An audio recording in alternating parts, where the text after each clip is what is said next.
Hello friends, welcome back to books 365. Last લેક્ચરની અંદર આપણે વાત કરી હતી કાર્બોનેટ સાથેના પ્રક્રિયાઓ એસિડની, હાઇડ્રોજન કાર્બોનેટ સાથેની પ્રક્રિયા. આ સાથે સાથે આપણે વાત કરી હતી કે એસિડ, બેઝ અને ક્ષાર આ ત્રણેયનું પાણીની અંદર શું થાય છે, આયનીકરણ થાય છે, એની આપણે વાત કરી હતી. તો આપણે ત્યાં જોયું હતું કે HCl છે એને જ્યારે પાણીની અંદર ઉમેરવામાં આવે ત્યારે હાઇડ્રોજન અને ક્લોરિન બંને એકબીજાથી મુક્ત થઈ જાય છે, એટલે કે H+ અને Cl- આયનો સ્વરૂપે રૂપાંતરિત થાય છે. એ જ રીતે H2SO4 હોય તો પણ એવું જ થશે, HNO3 હોય તો પણ એવું જ થશે, CH3COOH હોય તો પણ આવું જ થશે. એની આપણે વાત કરી હતી. એ પછી આપણે જોયું હતું કે NaOH એટલે કે બધા ક્ષાર સાથે પણ એવું થાય છે, એટલે કે આ Na+ છે અને આ OH- છે. તો પાણીની અંદર જ્યારે એડ કરવામાં આવે ત્યારે શું થાય છે તો કે એનું આયનીકરણ થાય છે. NaOH હોય કે કેલ્શિયમ હાઇડ્રોક્સાઇડ હોય, મેગ્નેશિયમ હાઇડ્રોક્સાઇડ હોય, KOH હોય, કંઈ પણ હોય એ બધાનું આયનીકરણ થશે. એ જ રીતે આપણે તમામ ક્ષાર વિશે વાત કરી હતી કે તમામ ક્ષારનું પણ આવું જ થાય છે. NaCl છે મીઠું, તો Na+, Cl-, KCl હશે, MgCl2 હશે, CaCl2 હશે. આ દરેકની અંદર શું થશે તો કે આ સેમ વસ્તુ થવાની છે, એની આપણે વાત કરી હતી, રાઈટ. અત્યારે અહીંયા એક ક્ષાર છે તો એનો ઉપયોગ પણ તમને ખ્યાલ હોવો જોઈએ કે આપણે કેલ્શિયમ ક્લોરાઇડ છે, લાસ્ટ ટાઈમ આપણે વાત કરી હતી કેલ્શિયમ ક્લોરાઇડની, યાની CaCl2 એના ઉપયોગ વિશે વાત કરી હતી કે આનો ઉપયોગ શું છે તો કે હવામાંથી ભેજનું શોષણ કરે છે. શું કરે છે? ભેજનું શોષણ કરે છે. તો આ યાદ રાખવાનું છે, CaCl2 કે જે શું કરે છે? હવામાંથી ભેજનું શોષણ કરે છે. આપણે આગળ વધીએ. હવે આપણે જોઈશું કે કેવી રીતે pH માપી શકીએ છીએ, કેટલા પ્રબળ હોય છે, કેટલા મંદ હોય છે. આપણે લાસ્ટ ટાઈમ મંદનની પ્રક્રિયા જોઈ હતી. એકમ કદ દીઠ આયનોની સંખ્યામાં શું થાય છે? ઘટાડો થાય છે. તો હવે આપણે જોઈએ આગળ. તમે અહીંયા જે જોઈ રહ્યા છો એ શું છે તો કે યુનિવર્સલ ઇન્ડિકેટર છે. શું છે? Universal indicator. આમ તો આપણે એક એક પટ્ટી દ્વારા માપીએ, બરાબર, કે આપણી પાસે એક પટ્ટી હોય છે એના દ્વારા આપણે માપી લઈએ. એક બ્લુ રંગની હોય, એક રેડ રંગની હોય. તો આ બે પટ્ટીની મદદથી આપણે એસિડ અથવા તો બેઝ માપીએ. પણ તમે મને એક વાતનો જવાબ આપો કે જુઓ, મારી પાસે બે ગ્લાસ છે, રાઈટ. આ પહેલો ગ્લાસ A નામનો ગ્લાસ, આ B નામનો ગ્લાસ. બંનેની અંદર સરખું પાણી ભર્યું છે. માની લો કે 100 ml પાણી બંનેની અંદર ભર્યું છે. હવે જો હું શું કરું છું તો કે એ ગ્લાસ છે એની અંદર 1 સ્પૂન ખાંડ નાખું છું. કેટલી સ્પૂન? 1 સ્પૂન. અને બીની અંદર હું આવી 10 સ્પૂન ખાંડ નાખું છું. તો હવે તમે મને જવાબ આપો કે ગળ્યું તમને કયું વધારે લાગશે? સીધો જવાબ આપશો કે B તમને વધારે ગળ્યું લાગશે, કેમ કે એની અંદર તમે ખાંડ કેટલી નાખી છે? ઘણી બધી વધારે નાખી છે એની સરખામણીએ, બરાબર. તો બંને ગળ્યા તો બંને છે, બરાબર. ગળ્યા તો બંને લાગશે, પણ વધારે ગળ્યું કોણ લાગશે તો કે B વાળું, રાઈટ છે. તો એ જ રીતે આપણે કોઈ પણ એસિડ છે કે કોઈ પણ બેઝ છે તો એને આપણે કઈ રીતે માપી શકીએ? એને આપણે કેવી રીતે માપવા? એસિડ છે કે બેઝ એ તો ખબર છે. ચલો માની લો કે આ HCl છે, આમાં પણ HCl છે અને આમાં પણ HCl છે. બંનેની અંદર HCl છે, બરાબર છે. તો આ વધારે એસિડ છે કે આ વધારે એસિડ છે એ તમને કેવી રીતે ખબર પડશે? તો કે એના માટે તમારે કોઈક માપક્રમ જોઈએ, ચોક્કસ તમારી પાસે આંકડાકીય માહિતી હોવી જોઈએ, બરાબર છે. આપણે અલગ અલગ વસ્તુઓની મદદથી આપણે pH માપી શકીએ છીએ. એમાંનું અહીંયા તમે જે જોઈ રહ્યા છો એ છે યુનિવર્સલ ઇન્ડિકેટર.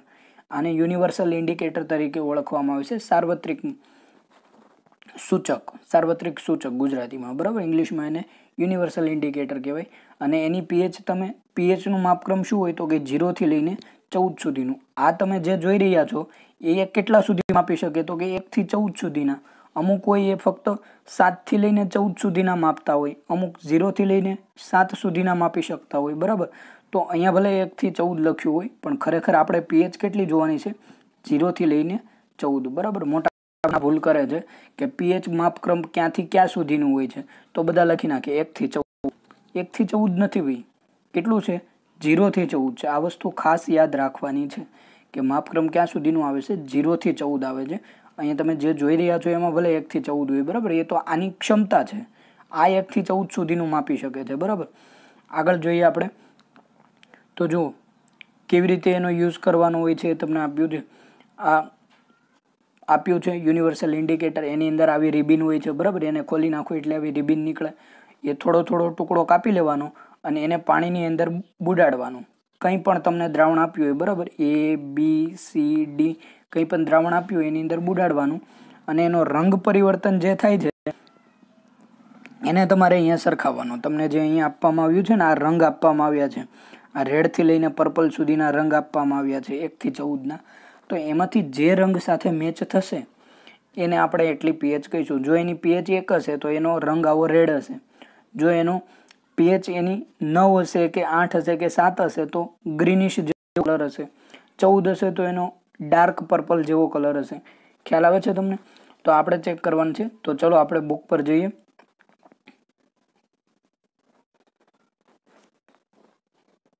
ઓકે, તો એસિડ અને બેઝના દ્રાવણો કેટલા પ્રબળ હોય છે સ્ટાર્ટ કરી રહ્યા છીએ આપણે. આપણે જાણીએ છીએ કે એસિડ બેઝ સૂચકો એસિડ અને બેઝ વચ્ચે ભેદ પારખવા માટે ઉપયોગમાં લઈ શકાય છે. એસિડ બેઝ સૂચકો યાની કે એસિડ બેઝ ઇન્ડિકેટર, જેમ કે આપણે લિટમસનો ઉપયોગ કરતા હતા, બરાબર છે. ભૂરામાંથી લાલ બનાવે તો આપણે એને એસિડ કહીએ, બરાબર. ભૂરામાંથી લાલ બનાવે તો આપણે એને એસિડ કહીએ. જો લાલમાંથી ભૂરા બનાવે તો આપણે એને બેઝ કહીએ. આ સિવાય આપણે હળદરનો ઉપયોગ કરતા હતા, બરાબર. હાઇડ્રેન્જિયા જેવી, પિટુનિયા જેવી, જેરાનિયમ જેવી વનસ્પતિના ફૂલનો ઉપયોગ કરતા હતા. તો આ દરેકે દરેક એસિડ બેઝ સૂચકો છે જે આપણને ફક્ત શું કરે છે કે આ 2 ગ્લાસ આપ્યા છે તમને, આમાંથી કોણ એસિડ છે અને કોણ બેઝ છે એના વચ્ચેનો ખાલી ભેદ પારખી આપે છે. તમને જો બંને ગ્લાસ એસિડના આપવામાં આવે તો કોણ વધારે એસિડ છે એ તમને ખાતરી આપી શકતા નથી. તો એના માટે આપણે બીજા કોઈનો ઉપયોગ કરવો જોઈએ. ઓકે, આગળ જોઈએ. આપણે અગાઉના વિભાગમાં મંદન અને દ્રાવણમાં H+ અને OH- આયનોની સાંદ્રતા તથા ઘટાડા વિશે પણ શીખી ગયા. આપણે જોયું હતું કે ગ્લાસ હોય એની અંદર આટલો એસિડ ભર્યો છે, એની અંદર તમે પાણી નાખીને આખો ગ્લાસ બનાવી દો તો શું થાય? તમે જ મને કહો કે ચલો આપણી પાસે દૂધ ભર્યું છે, આ ગ્લાસની અંદર આટલું દૂધ ભર્યું છે, બરાબર, આટલું દૂધ ભર્યું છે. હવે હું શું કરું છું તો કે આની અંદર ખાંડ નાખું છું. હવે હું એને ચાખીશ કે કેટલું ગળ્યું લાગે છે. ઓકે, પછી હું શું કરીશ તો કે વધારાનું દૂધ નાખીને ગ્લાસને આખો ભરી દઈશ. હવે હું દૂધને પીશ તો હવે મને કેવું લાગશે? પહેલાની સરખામણીમાં દૂધ મને ઓછું ગળ્યું લાગશે. સાચી વાત છે. એનો અર્થ શું થયો તો કે ખાંડના કણો છે એ આટલા વિસ્તારમાં હતા પહેલા અને હવે આખા વિસ્તારમાં છે, યાની કે એનું મંદન થઈ ગયું, એની સાંદ્રતા ઘટી ગઈ. સાંદ્રતા એટલે કે એની સંખ્યામાં ઘટાડો થયો, રાઈટ છે. એ જ વસ્તુ આપણે અહીંયા શીખવાની છે કે દ્રાવણોની અંદર પણ શું થાય છે તો કે સાંદ્રતાની અંદર ઘટાડો થાય છે, એક પદ દીઠ આયનોની સંખ્યામાં ઘટાડો થાય છે. શું આપણે દ્રાવણમાં રહેલા આયનોની માત્રા જથ્થાત્મક રીતે જાણી શકીએ? જથ્થાત્મક રીતે એટલે કે સંખ્યામાં. આપણે જેવી રીતે ખાંડ લેવા જઈએ 1 કિલો, 2 કિલો, 10 કિલો, એવી રીતે શું આપણે આયનોની સંખ્યા પણ જથ્થામાં ગણી શકીએ કે 10,000 આયનો, 50,000 આયનો? ઓકે, એની વાત કરી છે તો આપણે ગણી શકીએ. એના માટે આપ્યું છે આપણને. જોઈએ આગળ. શું આપણે નક્કી કરી શકીએ કે એસિડ અથવા બેઝ કેટલા પ્રબળ છે? જેમ કે આપણે વજન માપી શકીએ ને કે 50 કિલો વજન છે, 60 કિલો વજન છે, એવી રીતે શું આપણે એસિડ હોય તો એનું માપી શકીએ કે આ બંને એસિડ છે તો આમાંથી વધારે સાંદ્ર કોણ છે, વધારે નિર્બળ કોણ છે? આવું શું આપણે જાણી શકીએ? તો કે હા, એનો જવાબ આવશે હા. તો આપણે એ જ કરવાનું છે. ઓકે, ચલો આગળ વધીએ. આપણે સાર્વત્રિક સૂચક યાની કે યુનિવર્સલ ઇન્ડિકેટર, આપણે સાર્વત્રિક સૂચક કે જે કેટલાક સૂચકનું મિશ્રણ છે તેનો ઉપયોગ કરીને આમ કરી શકીએ છીએ. સાર્વત્રિક સૂચક દ્રાવણમાંના હાઇડ્રોજન આયનોની જુદી જુદી સાંદ્રતાએ જુદા જુદા રંગ દર્શાવે છે. જો એક્ઝામ રિલેટેડ હું તમને ખાસ અગત્યની માહિતીઓ આપતો જાઉં છું. સૌથી પહેલાં તો તમારે સારા માર્ક્સ લાવવા હોય તો તમારે વાંચતા શીખવું પડે. શું કરવું પડે? વાંચતા શીખવું પડે. ઘણાને અપમાન જેવું લાગે કે આ સર શું બોલી રહ્યા છે. વાંચતા શીખવાનું 10મા ધોરણમાં આવીને? હા, તમારે હજી વાંચતા શીખવાની ખાસ જરૂર છે. જો હું તમને શીખવાડું કઈ રીતે વંચાય. તમે જ્યારે વાંચતા હોવ ત્યારે તમને એ વસ્તુનો ખ્યાલ હોવો જોઈએ કે હું જે વાંચું, માનો કે મેં આટલું વાંચ્યું, બરાબર, આ એક પેરેગ્રાફ વાંચ્યું, તો મારું ફોકસ એના ઉપર હોવું જોઈએ કે આ એક પેરેગ્રાફમાંથી પરીક્ષક કેવા કેવા પ્રશ્નો કાઢી શકે. એને કહેવાય વાંચતા આવડ્યું. ઓકે, આ બધું વાંચી નાખ્યું એને વાંચતા આવડ્યું ના કહેવાય. આની અંદરથી પરીક્ષામાં કેવો પ્રશ્ન આવી શકે અને અઘરું બનાવવા શું કરી શકે એને વાંચતા આવડ્યું કહેવાય. તો જો હું તમને શીખવાડું કે આમાંથી કેવી રીતે પ્રશ્નો કાઢે, તો જો પેલું જ આપણે જોયું કે સાર્વત્રિક સૂચક એ શું છે તો કે કેટલાક સૂચકોનું મિશ્રણ છે. શું છે? સાર્વત્રિક સૂચક શું છે તો કે કેટલાક સૂચકોનું મિશ્રણ છે. એની અંદર એક જ સૂચક હોતો નથી, ઘણા બધા સૂચક હોય છે, એનું મિશ્રણ હોય છે. બીજી વસ્તુ, આમ કરીને આ તેનો ઉપયોગ કરીને આમ કરી શકીએ છીએ. ઓકે, સાર્વત્રિક સૂચકમાંના હાઇડ્રોજન આયનોની જુદી જુદી સાંદ્રતાએ જુદા જુદા રંગ આપે છે. જુઓ અહીંયા વસ્તુ આવી, અગત્યની વસ્તુ એ આવી મારે જે ધ્યાનમાં રાખવાની છે કે સાર્વત્રિક સૂચક છે એ શું કરે છે તો કે હાઇડ્રોજન આયનોની જુદી જુદી સાંદ્રતાએ જુદા જુદા રંગ આપે છે. હવે ખરા ખોટા પૂછે અને જો હું પેપર કાઢું તો હું શું અહીંયા મૂકું ખબર છે? હું આવું મૂકું કે સાર્વત્રિક સૂચક દ્રાવણમાંના હાઇડ્રોક્સાઇડ આયનની જુદી જુદી સાંદ્રતાએ રંગ દર્શાવે છે. આ હાઇડ્રોજન આયન છે, બરાબર. હું લખી નાખું કે હાઇડ્રોક્સાઇડ આયનની જુદી જુદી સાંદ્રતાએ જુદા જુદા રંગ દર્શાવે છે.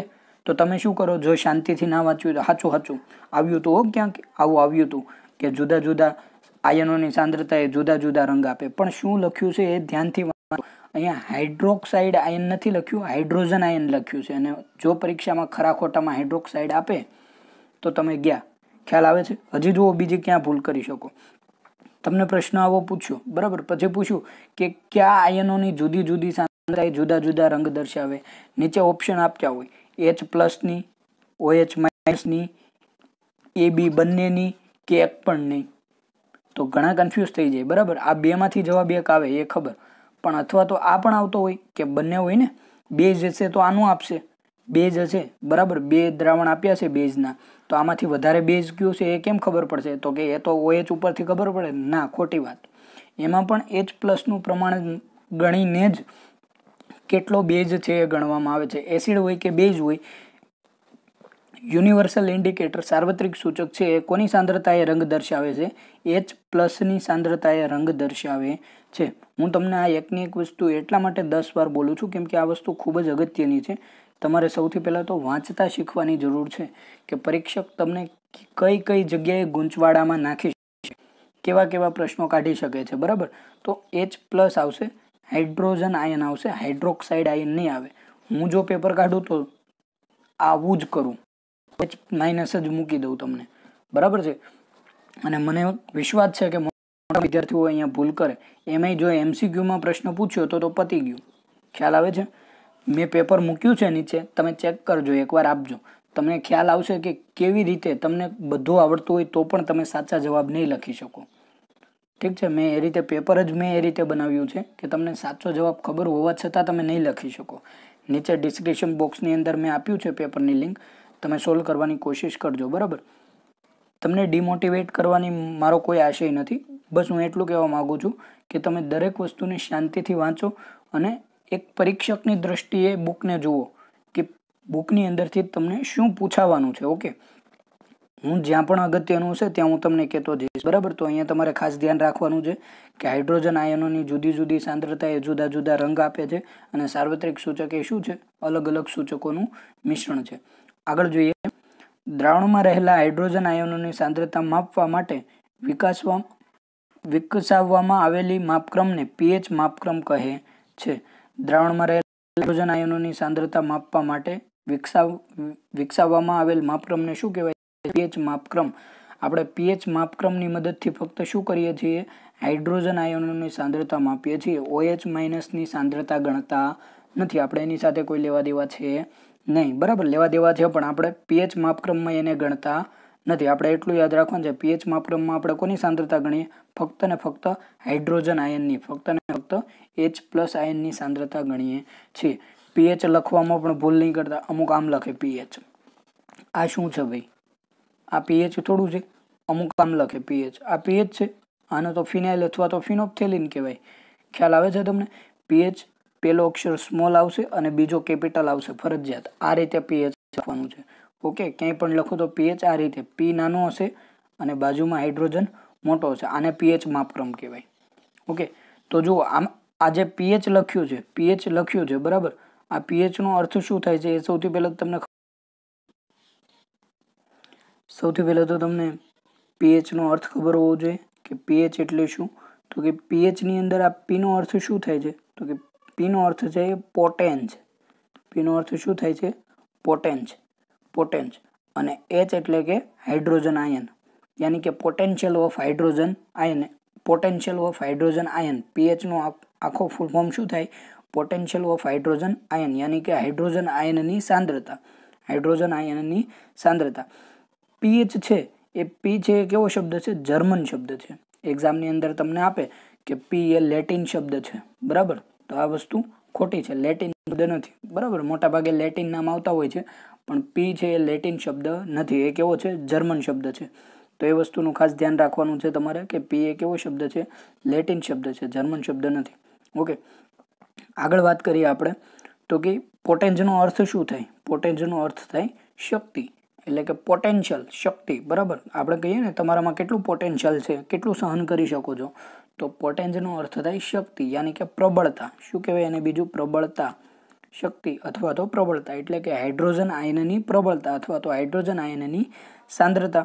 આગળ જોઈએ, પીએચ માપક્રમ દ્વારા આપણે 0 થી લઈને 14 સુધીનું પીએચ માપી શકીએ છીએ. આ યાદ રાખજો, 0 થી લઈને 14, બરાબર? 1 થી લઈને 14 નહીં, 1 થી લઈને 14 નહીં, 0 થી લઈને 14. તો આ વસ્તુ ખાસ યાદ રાખવાની છે કે ખૂબ જ એસિડિક થી લઈને ખૂબ જ બેઝિક એટલે કે આલ્કલાઇન સુધીનું આપણે માપી શકીએ છીએ. 0 પીએચ હોય એ કેવું હોય?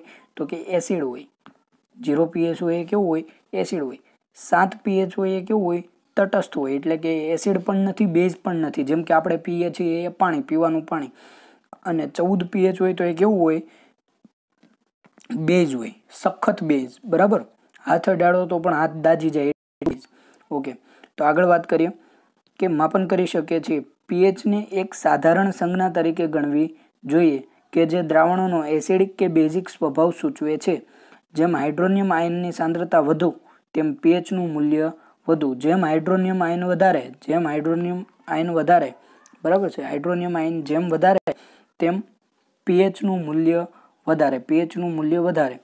તટસ્થ દ્રાવણમાં પીએચ 7 હોય છે. તટસ્થની અંદર કેટલું હોય છે? પીએચ 7 હોય છે. પીએચ માપક્રમ પર 7 થી ઓછા મૂલ્યો એસિડિક દ્રાવણનું સૂચન કરે છે. એટલે કે પીએચ મૂલ્ય ક્યાંથી ક્યાં સુધી હોય?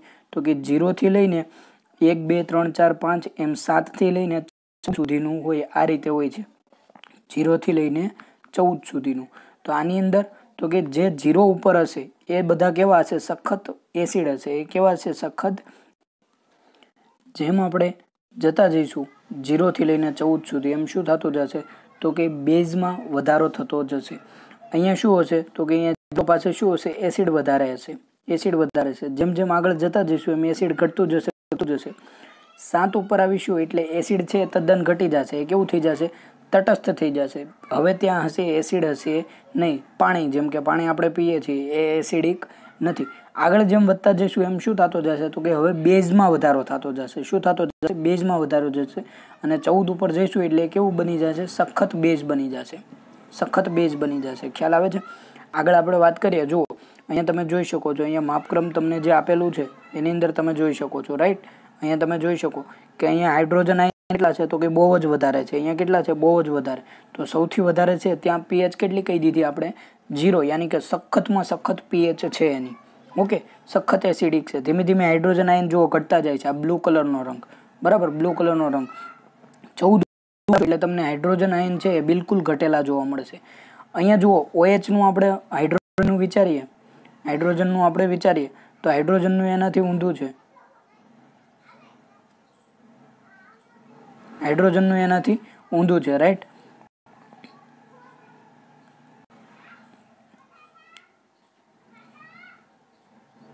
થોડો પ્રોબ્લેમ કરે છે, ચલાવી લેજો.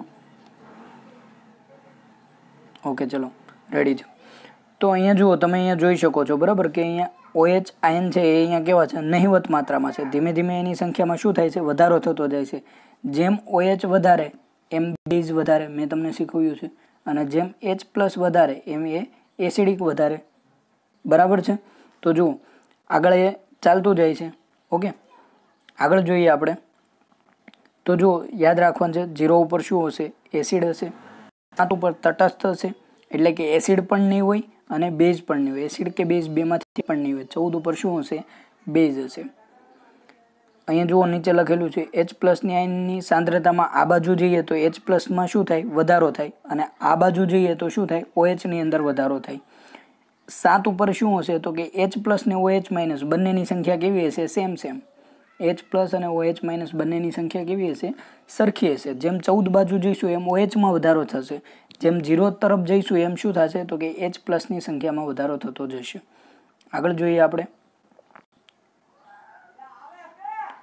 તમને અહીંયા આપ્યું છે બરાબર, પ્રવૃત્તિ આપી છે 2.11 કે કોષ્ટકમાં આપેલા દ્રાવણના pH મૂલ્યોની પરખ કરો. તમારા અવલોકન નોંધો. તમારા અવલોકનના આધારે દરેક પદાર્થનો સ્વભાવ કેવો છે એ દર્શાવવાનું છે. તો આપણે જોઈએ અહીંયા આપેલા છે આપણને થોડાક, લઈ લઈએ સાઈડમાં. ઓકે, ચલો હવે જોઈએ આપણે. તો આપણને અહીંયા પૂછ્યું છે કે લાળ ભોજન કરતા પહેલા, બરાબર, ભોજન કરતા પહેલા આપણી પાસે જુઓ, આપણે એ પહેલા માપક્રમની રંગ જોઈ લઈએ. તો કે જુઓ રંગ કેવો છે જોઈ લો આપણે. તો કે અહીંયા તમે જોઈ શકો છો કે 0 pH હશે તો એનો રંગ કેવો હશે? સખત રેડ હશે. પછી રેડ ધીમે ધીમે ઘટતો જાય છે, કેસરી થઈને પીળો થઈને લીલાશ પડતો વધતો જાય છે, બરાબર. 7 પાસે લીલો હશે, 8 અને 9 પાસે સખત લીલો થઈ જશે અને લીલામાંથી હવે કેવો મળશે બનવા? બ્લુ બનવા મળશે. અને સખત પર્પલ કલર બની જશે ત્યારે એ કેવો હશે? 7 pH હશે. ઓકે, તો જો આપણે ફરીથી એને જોઈએ. આપણને pH પેપરનો રંગ પણ પૂછ્યો છે, તો રંગ સાથે સાથે આપણે જોતા જઈશું, બરાબર. શક્ય છે બંને સાથે રહેવાનું? ઓકે, ચલો રહે છે તો આપણે રંગ પણ સાથે રાખતા જઈએ. જુઓ, ચલો આટલું જ આવે છે તો આટલું જ રાખો આપણે. ઓકે, ચલો આપણે જોઈએ. લાળ ભોજન કરતા પહેલા, બરાબર, ભોજન કરતા પહેલા આપણા મોંની લાળ કેટલી હોય છે તો કે એ લગભગ તટસ્થની આજુબાજુ હોય છે, બરાબર. એસિડિક આપણું મોં હોતું નથી, એટલે કે લગભગ તટસ્થથી થોડીક વધારે, એટલે કે લગભગ તમે કહી શકો કે pH મૂલ્ય કેટલું હોય છે? 7.4. pH મૂલ્ય એનું કેટલું હોય છે? 7.4, એટલે કે 7 અને 8 ની વચ્ચે. તો તમે રંગ જોઈ શકો છો કેવો છે? આછો લીલો. કેવો છે? આછો લીલો. આછા લીલા રંગનું pH હોય છે 7.4. ઓકે, આગળ આપણે વાત કરીએ તો જુઓ, પછી આપણને તમને આપ્યું છે લાળ ભોજન પછી, એટલે કે જમી લીધા પછી. જમી લ્યો એટલે મોંની અંદર pHમાં શું થશે? વધારો. કેમ કે આપણા મોંની અંદર લાળ ગ્રંથિઓ આવેલી છે, બરાબર, સલાઈવા આવેલી છે. તો એ આપણી અંદરથી શું થશે? મોંમાંથી લાળ પડશે. એ લાળ છે એ શું છે તો કે એસિડિક છે. તો જે 7.4 હતી એ ઘટીને હવે કેવી થઈ જશે તો કે લગભગ 5.8 જેટલી થઈ જાય. લગભગ કેટલી થઈ જશે? 5.8 જેટલી. 5.8 જેટલી થઈ જશે, બરાબર. 5.8 પછી તો 5.8 જુઓ ક્યાં આવે છે તો કે 5 અને 7 ની વચ્ચે. ક્યાં આવે છે? 5 અને 7 ની વચ્ચે. આ કાઢી નાખું થોડું એટલે તમને સ્પષ્ટ દેખાય. જુઓ હવે તમને આ 5 છે ને આ 6 છે, તો 5.8 ક્યાં આવશે તો કે લગભગ 6 ની પાસે. તો એ કેવો હશે? આછો પીળો રંગ હશે. કેવો હશે? આછો પીળો રંગ હશે. એના પછી આપણે વાત કરીએ તો લીંબુનો રસ આપ્યો છે, લીંબુનો રસ, બરાબર. તો લીંબુનો રસ હશે તો એ તો સીધી વસ્તુ છે. કેવો હશે? એસિડ હશે. એની એસિડિકતા જો આપણે માપીએ તો લગભગ એ 2 અને 3 ની વચ્ચે આવે. યાની કે લગભગ તમે કહી શકો કે એ કેટલું હશે? 2.5 જેટલું હશે. કેટલું હશે? 2.5 જેટલું. અને 2.5 જેટલું એટલે જો તમે અહીંયા કહી શકો છો, બરાબર. આછો કેસરી કે આછો ગુલાબી રંગ છે. આછો કેસરી રંગ તમને દેખાય છે, બરાબર. તો એવો રંગ છે. શક્ય છે કે તમારી બુકમાં દરેક રંગ સ્પષ્ટ દેખાતા હોય નહીં, બરાબર. બુકની અંદર દરેક રંગ સ્પષ્ટ દેખાતા ના પણ હોય. તો જુઓ આગળ જોઈએ આપણે. તો આપણે રંગને છોડો, આપણે રંગની પછી વાત કરીશું. આપણે રંગ તમે અહીંયા જોઈ લેજો, બરાબર. હું pH જે કોઈ તમને pH લખાવું એ pH, માનો કે મેં લખાવી 7 તો તમારે રંગ જોઈ લેવાનો. હું લખાવું કે 13 તો તમારે રંગ જોઈ લેવાનો. હું 0 લખાવું તમારે રંગ જોઈ લેવાનો. આપણે એમાં ટાઈમ વેસ્ટ નથી કરવો, બરાબર. ટાઈમ ખૂબ જ અગત્યનો છે, મારો પણ અને તમારો પણ. તો આપણે સમય બગાડવા કરતાં આપણે સીધા જઈએ કામની વસ્તુ ઉપર. તો જો હું તમને વન શોટ લખાઈ દઉં છું કે ક્યાં કેટલી pH હોય છે. તો જો લાળ કરતાં પહેલાં કેટલું હોય છે? 7.4 મેં લખાવ્યું. પછી શું થાય છે? જમી લીધા પછી એમાં ઘટાડો થાય. કેટલો ઘટાડો થાય તો કે લગભગ 5.8 આવીને આપણે અટકી જઈએ.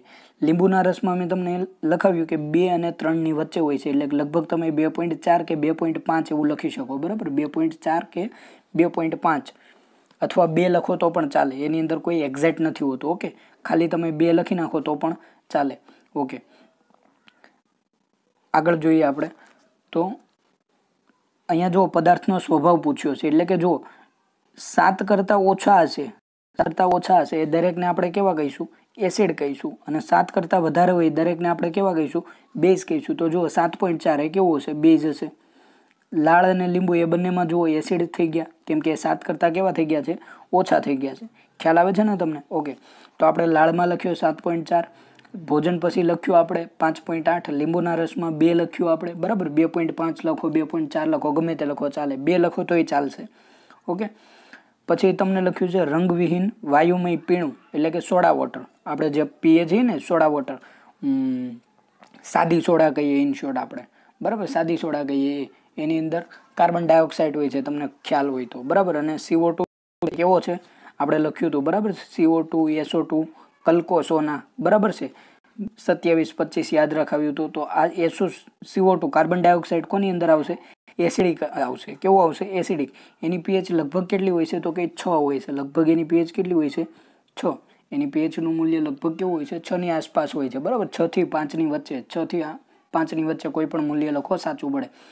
ગાજરનો રસ છે, કોફીનો રસ, કોફી છે, ટમેટાનો રસ છે, આ કંઈ પણ તમારે કામના નથી, બરાબર. કોઈ એટલે કોઈ કામનું નથી, પણ તો પણ તમારે લખવું હોય તો લખી શકો. ગાજરનો લગભગ 4 ની આસપાસ હોય છે, કોફી લગભગ 4 થી 5 ની વચ્ચે હોય છે, બરાબર. 5 થી 6 ની વચ્ચે હોય છે કોફી. ટામેટાનો લખો તો એ પણ લગભગ ઓલમોસ્ટ 4 હોય છે, બરાબર. 4 અથવા તો 4 થી ઓછો, 3 થી 4 ની વચ્ચે કોઈ પણ મૂલ્ય તમે એને માટે લખી શકો છો. એ સિવાય આપણે નળનું પાણી એ અગત્યનું છે, યાદ રાખવાનું છે. 7. કેટલું છે? 7. પછી 1 મોલ NaOH અને 1 મોલ NaCl એનું લખ્યું છે. તો આ બંનેના ફરજિયાત યાદ રાખવાના છે, બરાબર. HCl 1 મોલર HCl હશે, એનું મૂલ્ય કેટલું હોય? 1 હોય. કેટલું હોય છે? 1 થી લઈને 0 સુધીનું હોય છે, બરાબર. 1 થી લઈને 0, 1 અથવા 1 થી ઓછું હોય છે. અને 1 મોલર NaOH હોય છે, તો એનું મૂલ્ય કેટલું હોય છે? 14 હોય છે. કેટલું હોય છે? 14 હોય છે. તો આમાંથી તમારે જો યાદ કેટલાને રાખવાના છે, તો કે તમારે ખાલી યાદ રાખવાના છે નળનું પાણી, એની pH કેટલી હોય છે? 7. ભોજન પછી લાળ કેટલી હોય છે? તો કે 5.8, 58, બરાબર છે. 58 યાદ રાખવાનું, યાદ ના રહી તો. બાકી કશું આ તમારે કામનું નથી. એક્ઝામમાં નહીં પૂછાય, એટલો વિશ્વાસ આપું છું. અને છેલ્લે 9 અને 10 નંબરનું લખાવ્યું 1 મોલર NaOH અને 1 મોલર HCl, બરાબર. એ અગત્યનું છે. ઓકે, આગળ જોઈએ આપણે. તો જુઓ, તમારે કામનું શું છે એ હું તમને લખાવું, બરાબર. કામનું શું છે એ લખાવું. તો જુઓ, જઠર રસ, આ અગત્યનું, બરાબર. 12 જઠર રસ 12. હું તમને જો યાદ રાખતા પણ શીખવાડું કે આને તમારે યાદ કઈ રીતે રાખવાનું છે. તો સૌથી પહેલાં તો જઠર, સૌથી પહેલાં જુઓ, સ્ટાર્ટસ તમે ક્યાંથી કરશો ખબર છે? સૌથી પહેલાં તમે સ્ટાર્ટ કરશો 0 થી. 0 pH અથવા 1 pH કોની હોય? તો કે 1 મોલર HCl ની, 1 મોલર HCl ની 0 થી લઈને 1 સુધીમાં હોય. પછી તો કે 1 ની અંદર એડ કરી દો. 1 ની અંદર એડ કરી દો કેટલું? તો કે 1.2. 1.2 કોનું હોય? જઠર રસ. એટલે કે આપણા જઠરની અંદર જે રસ હોય છે એની વાત કરે છે. જઠર રસ કેટલી pH હોય છે? 1.2. કેમ કે એ કેવું હોય છે? એસિડ. ખોરાકને પાચન કરવાનું હોય ને, આપણે પકોડી ખાઈએ, દાબેલી ખાઈએ, બરાબર. તો આ બધાનું પાચન તો કરવું ને, તો એની pH કેટલી હોય છે? 1.2 જેટલી pH હોય છે. એનાથી આગળ વધીએ તો શું કરવાનું? તો કે આ 2 ને એમને રહેવા દેવાના, આગળ 1 ની જગ્યાએ 2 કરી દેવાના. 2.2, 1.2 હતો, હવે 2.2 કરવાનું. 1 નો વધારો કર્યો આપણે. ખ્યાલ આવે છે તમને? તો એ કોણ છે? લીંબુનો રસ, બરાબર. લીંબુનો રસ જતા રહીએ. હજી વચ્ચે આવશે, બરાબર. અગત્યના હજી વચ્ચે આવે છે, જેમ કે દાંતનો સડો કેટલાય પડે? 5.5 થી નીચે જાય ત્યારે દાંતનો સડો પડવાનું શરૂ થઈ જાય. એના પછી વરસાદનું પાણી આવશે. 56 દુષ્કાળ પડે ત્યારે એસિડ વર્ષા થાય, યાની કે 5.6, બરાબર છે. વૃક્ષની વૃદ્ધિ 6.5 થી લઈને 7.3 સુધીની થાય, એની આપણે વાત કરીશું, બરાબર. પછી છેલ્લે શું આવશે? તો કે અહીંયા હવે છેલ્લે આવી જશે 7.4. એ શું છે? રુધિર યાદ રાખવાનું છે, આપણું બ્લડ, બરાબર છે. આપણા બ્લડની pH કેટલી હોય છે? તો કે 7.4. 74. ચુમ્મો યાદ રાખવાનો, સોરી ચુમ્મો નહીં, 74, બરાબર. શું યાદ રખાવું છું હું પણ તમને? 74, 74. ઓકે, 7.4. 0.4 વધી જશો પાણી કરતાં. 7 ઉપર કોણ હોય? આપણું પીવાનું પાણી. અને ત્યાંથી થોડાક આગળ વધો એટલે 74 થઈ જાય. અને એ શું હશે? આપણું રુધિર હશે, 74. ઓકે, ઠીક છે. એનાથી આગળ વધીએ. મિલ્ક ઓફ મેગ્નેશિયમ યાની કે MgOH ટ્વાઇસ, મેગ્નેશિયમ હાઇડ્રોક્સાઇડ, એને શું કહેવાય? Milk of magnesium. 10 યાદ રહેશે. તમે 10મા ધોરણમાં છો, તમે ક્યાં છો? મિલ્ક ઓફ મેગ્નેશિયમમાં છો. ક્યાં છો તમે? મિલ્ક ઓફ મેગ્નેશિયમમાં, એટલે કે 10મા ધોરણમાં છો. અને સોડિયમ હાઇડ્રોક્સાઇડની વાત તો કરી આપણે, NaOHની, એની pH કેટલી હોય છે? 14. HClની કેટલી હોય છે? 1 થી લઈને 0 સુધી. HClની કેટલી હોય છે? 1 થી લઈને 0 સુધી. અને 14 કોની હોય છે?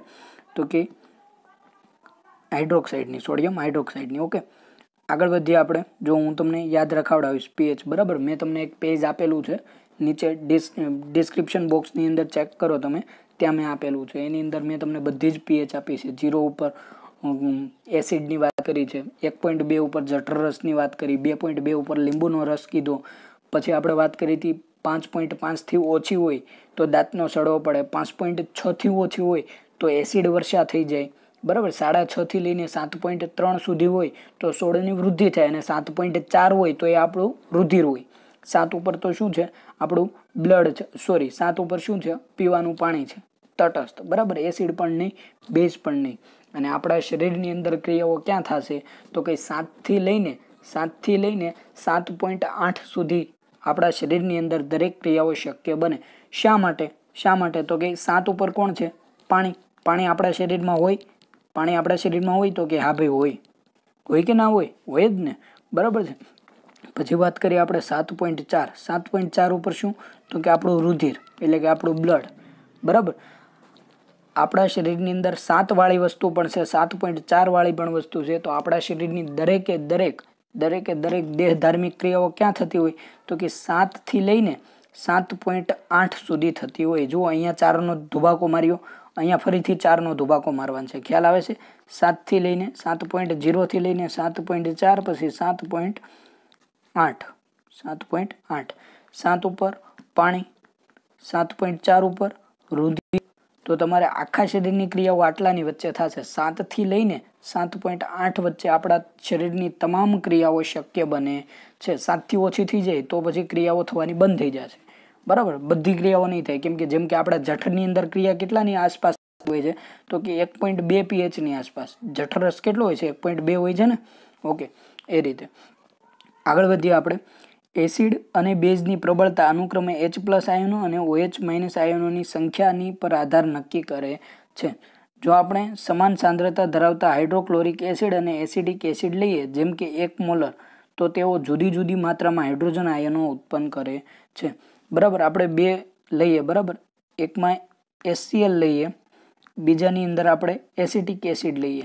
એસિટિક એસિડ, બંનેનું મૂલ્ય સરખું રાખીએ, 1 મોલર, બરાબર. બંનેનું મૂલ્ય એક સરખું રાખીએ, 1 મોલર, કે 1 લીટર પાણીમાં સરખી માત્રામાં બંનેને ઓગાળીએ, તો પણ બંનેની અંદર હાઇડ્રોજન આયનોની સંખ્યા કેવી હશે? અલગ અલગ હશે. બંનેની હાઇડ્રોજન આયનની સાંદ્રતા કેવી હશે? અલગ અલગ.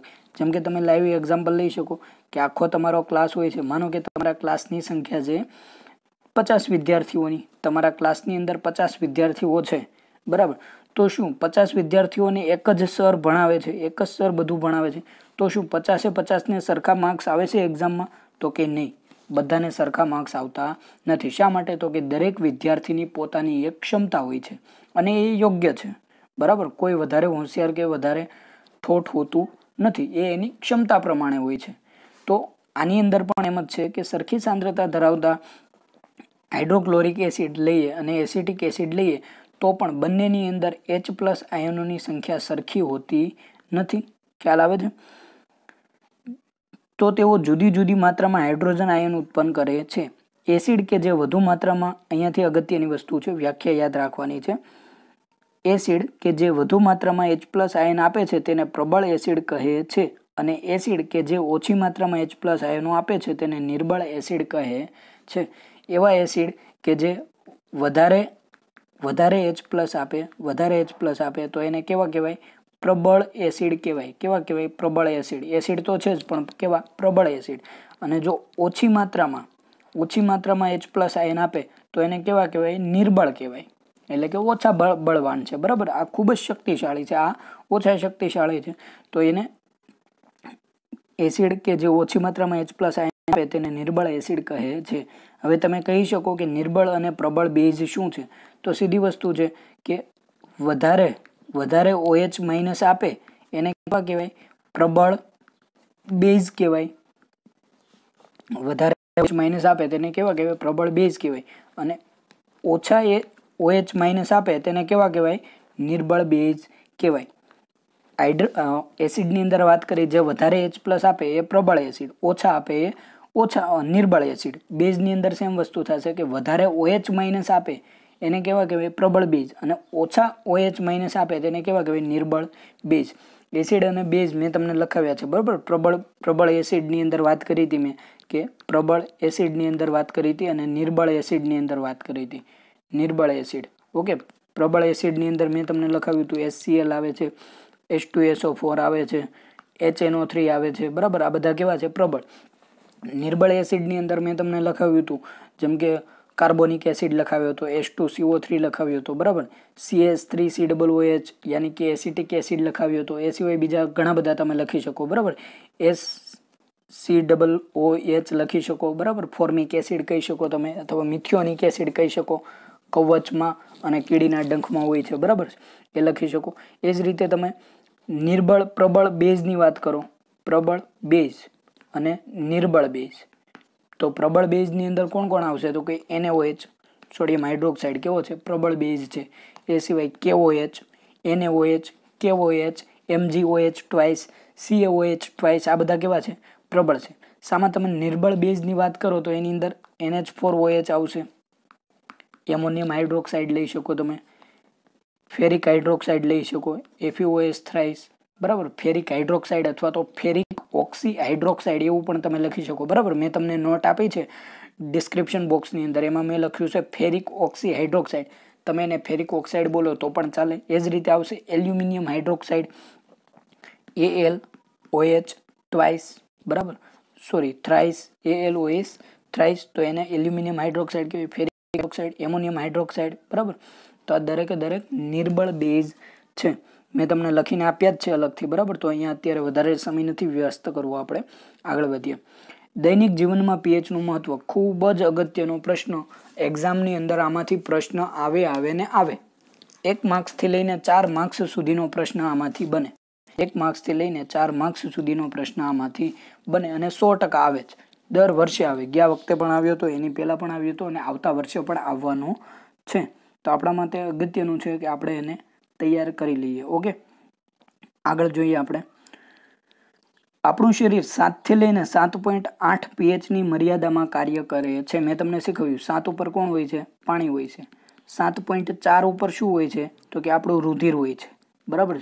તો 7 થી લઈને 7.8 વચ્ચે શું કરે? આપણું શરીર કાર્ય કરે છે. તો પ્રશ્ન પૂછે કે આપણું શરીર કેટલી pHની મર્યાદામાં કાર્ય કરી શકે છે, અથવા તો કેટલી pH પર આપણા શરીરની અંદર કાર્ય થતા હોય છે? તો કે 7 થી લઈને 7.8ની વચ્ચે કાર્ય થતા હોય છે. કેમ કે 7 ઉપર પાણી હોય છે અને 7.4 ઉપર શું હોય છે? આપણું રુધિર, આપણું બ્લડ. જો હું પોતે 10 વાર બોલ્યું, હવે તો તમને યાદ રહી જ જવું જોઈએ, ઓકે. ના યાદ રહી તો શું કરવાનું? તો કે બધી pH મેં તમને લખાવી છે, ડિસ્ક્રિપ્શન બોક્સની અંદર મેં pH આપી છે, બધી pH લખી લેવાની અને ઘરની અંદર દિવાલ ઉપર ચિપકાઈ દેવાનું. દિવસમાં 1 વાર વાંચી લેવાનું. ખ્યાલ આવે છે? એટલે યાદ રહી જશે. ચાલો આગળ જોઈએ આપણે. સજીવો માત્ર pHના મર્યાદિત ફેરફારમાં ટકી શકે છે, બરાબર. ખૂબ જ ઓછો ફેરફાર થાય તો જ સજીવો જીવી શકે. જો આ pH છે એ 14 થઈ જાય તો મનુષ્યનું મૃત્યુ થઈ જાય. આ pH છે 0 થઈ જાય તો મનુષ્યનું મૃત્યુ થઈ જાય. એટલે કે ખૂબ જ મર્યાદિત ફેરફાર થાય ત્યાં સુધી જીવી શકે છે, બરાબર. એમાં પણ માછલી, બરાબર. માછલી તો એટલી સખત હોય છે કે થોડી પણ pHમાં જો ઉથલ પાથલ થાય તો માછલીનું તરત જ શું થાય? મૃત્યુ થાય. પાણીના તાપમાન સાથે પણ માછલીને એવું હોય છે. કેમ કે જો એની અંદર પૂરતા પ્રમાણમાં ઓક્સિજન ના હોય, પૂરતા પ્રમાણમાં તાપમાન ના હોય તો માછલી તાત્કાલિક ધોરણે મૃત્યુ પામે છે, બરાબર. તો એક્વેરિયમમાં ખૂબ જ એની જાળવણી રાખવામાં આવે છે માછલી ઘરની અંદર, બરાબર. ખૂબ જ એની પાછળ ખર્ચ કરવા પડે છે રૂપિયા. જ્યારે વરસાદી પાણીની pH 5.6 કરતાં ઓછી હોય ત્યારે તેને એસિડ વર્ષા, બરાબર, એસિડ રેઇન તરીકે આપણે ઓળખીએ છીએ. જો આને કઈ રીતે યાદ રાખવાનું? તમે 56 દુષ્કાળ સાંભળ્યું છે ને? 56 દુષ્કાળ, 56 દુકાળ, હે ને? આપણે કોઈ વ્યક્તિ હોય, ક્યારેય ભાળ્યું ના હોય, એ રીતે ખાતો હોય તો આપણે શું કહીએ? આ સાલો 56 છે, બરાબર. તો એના ઉપરથી આપણે યાદ રાખવાનું છે કે 56, 5.6 ઉપર શું થાય? એસિડ વર્ષા થાય, એસિડ વરસાદ, બરાબર. તમે જાણો છો બધા કે તાજમહેલ છે એનું ઉપરનું લેયર છે એ કાળા રંગનું થતું જાય છે, એની ચમક છે એ ઉડતી જાય છે, દિવસે દિવસે ઘટતી જાય છે. એનું કારણ શું છે? Acid rain. એસિડ વર્ષા, બરાબર. એના માટે ઘણા બધા પરિબળો જવાબદાર છે. નાઇટ્રોજનના ઓક્સાઇડ છે, સલ્ફરના ઓક્સાઇડ છે, બરાબર. એ આપણે પર્યાવરણનું ચેપ્ટર ભણીશું, એમાં હું તમને શીખવાડીશ કે કોણ કોણ એના માટે ખાસ જવાબદાર છે. અત્યારે આપણે યાદ રાખવાનું છે 7 થી 7.8ની વચ્ચે આપણું શરીર કાર્ય કરે છે. 7.4 ઉપર આપણે રુધિરની પીએચ હોય છે.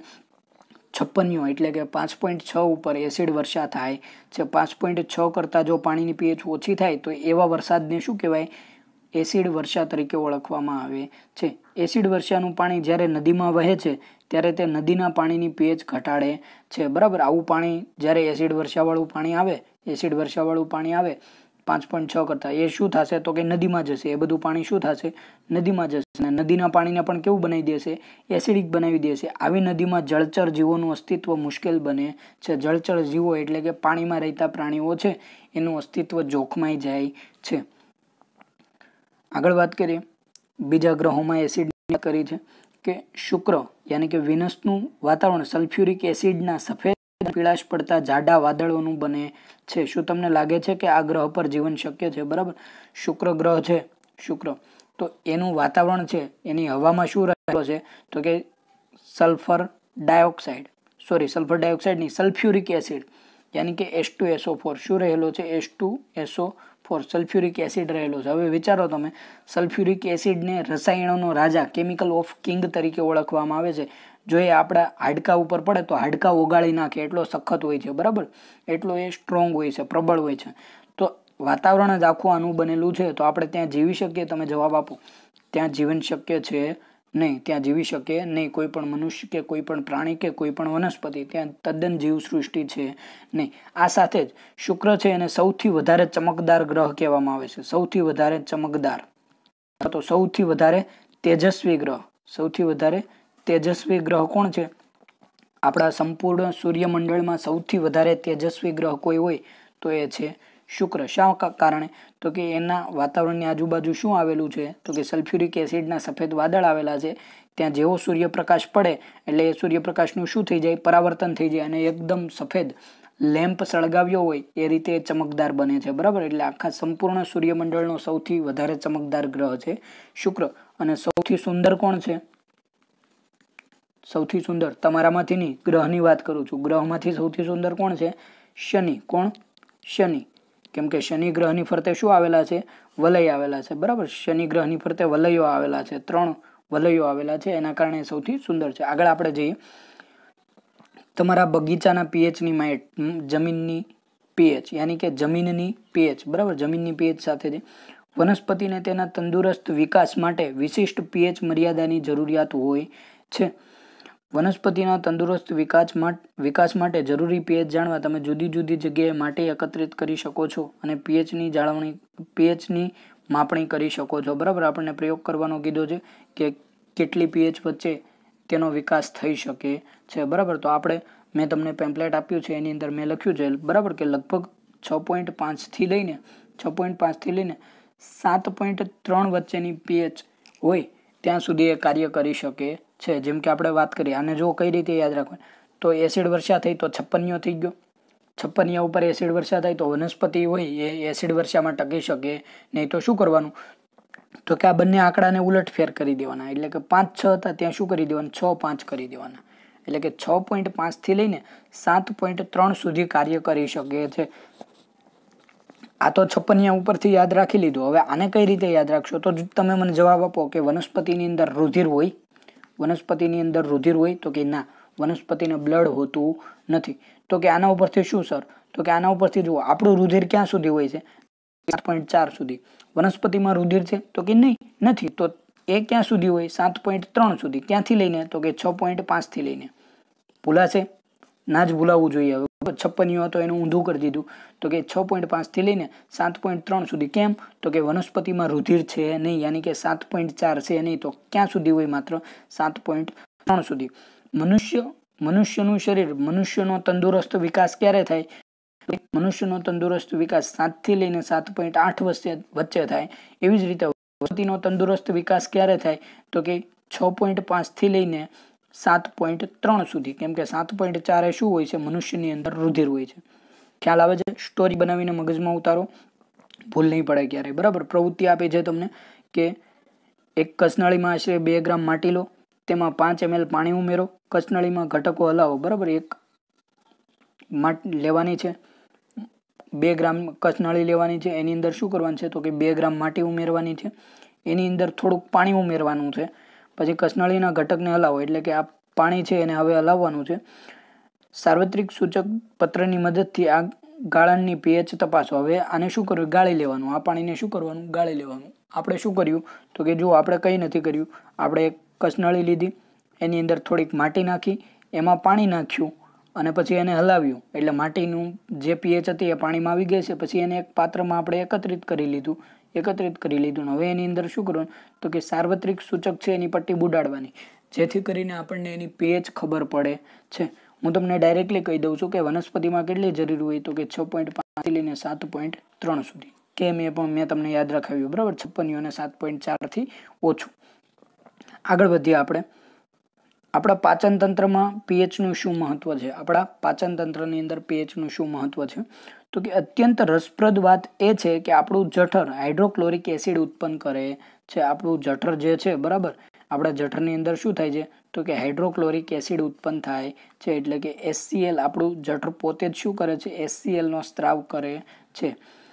તે જઠરને પહોંચાડ્યા વગર ખોરાકનું પાચન કરવામાં મદદ કરે છે. આપણા જઠરને નુકસાન પહોંચાડતું નથી. શા માટે તો કે જુઓ, આ રીતે આપણું જઠર હોય છે, બરાબર.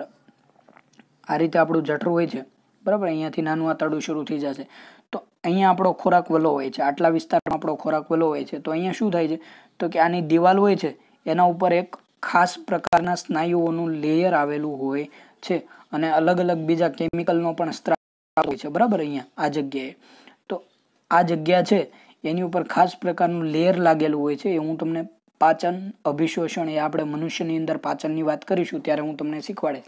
તો આવું લેયર હોય છે. એના કારણે શું થાય છે તો કે હવે આપણો ખોરાક અહીંયા પડ્યો હશે, પકોડી પડી છે, દાબેલી પડી છે, બરાબર, વડાપાવ પડ્યા હશે, બધું અહીંયા પડ્યું હશે. તો શું થશે તો કે આ દિવાલોમાંથી એસિડનો સ્ત્રાવ થાય છે અને એનું શું કરે છે, ખોરાકનું સંપૂર્ણ પાચન કરી દે છે, અને આપણને કોઈ જાતનું શરીરના જઠરને નુકસાન પહોંચાડતું નથી. અમુક વાર થાય ત્યારે આપણે એને શું કહીએ, જઠરમાં ચાંદા પડ્યા, અથવા તો આપણે બીજું શું કહીએ છીએ કે એસિડિટી થઈ ગઈ, બરાબર. ખોરાકનું પાચન કરવામાં મદદ કરે છે. અપચા દરમિયાન જઠર ખૂબ જ વધુ માત્રામાં એસિડ ઉત્પન્ન કરે છે, જે દર્દ અને બળતરાનું કારણ બને છે, બરાબર. જ્યારે આપણું અપચો થાય, ખાવાની તાકાત ના હોય એટલું આપણે ખાઈ લીધું હોય, ત્યારે શું થાય, વધારે માત્રામાં એસિડ ઉત્પન્ન થાય. કેમ કે આપણા જઠરને શું હોય કે મારે આ બધું પાચન કરવું છે, તો એ શું કરશે, બધું પાચન કરવા માટે એસિડ ઠાલવ્યા જ કરશે. એના કારણે શું થશે તો કે આપણા શરીરની અંદર બળતરા ઉત્પન્ન થશે, આપણા જઠરની અંદર, પેટની અંદર. આપણે એને એસિડિટી કહીએ છીએ, બરાબર. અપચો એટલે ડાયજેશન ના થયું હોય, અપૂર્ણ પાચન થયું હોય. ઓકે. આ દર્દથી છુટકારો મેળવવા માટે લોકો બેઝનો ઉપયોગ કરે છે, કેમ કે આપણા શરીરની અંદર શું ઉત્પન્ન થયું, વધારે માત્રામાં એસિડ ઉત્પન્ન થયું. આ એસિડનો નાશ કરવા માટે આપણે શું ઉમેરીએ, એની અંદર બેઝ ઉમેરીએ. એને આપણે એન્ટા એસિડ તરીકે ઓળખીએ છીએ. જેમ કે આપણા મોબાઈલની અંદર શું હોય છે, વાયરસ. આપણા મોબાઈલની અંદર વાયરસ ના આવે એટલા માટે આપણે આપણા મોબાઈલની અંદર શું મૂકીએ તો કે એન્ટીવાયરસ મૂકીએ, હે ને, એન્ટીવાયરસ. આપણા કમ્પ્યુટરની અંદર વાયરસ ના ઘૂસી જાય એટલા માટે આપણે માલવેર સોફ્ટવેરનો ઉપયોગ કરીને આપણે શું કરીએ છીએ તો કે એન્ટીવાયરસ મૂકીએ છીએ. આપણે એન્ટીવાયરસ ઇન્સ્ટોલ કરીએ છીએ, જેથી કરીને મરી જાય, બરાબર. ટૂંકમાં વાયરસ ના ઘૂસી શકે આપણા મોબાઈલની અંદર.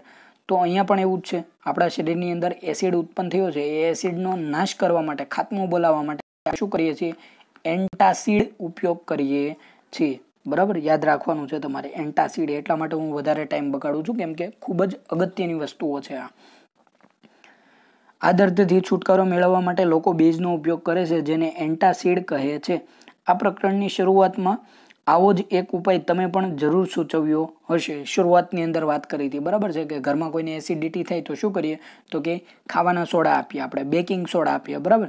આ એન્ટાસિડ વધારાના એસિડને તટસ્થ કરે છે, ન્યુટ્રલાઇઝ કરી દે છે, બરાબર. તટસ્થ કરી દે, એની અસરને નાબૂદ કરી દે છે.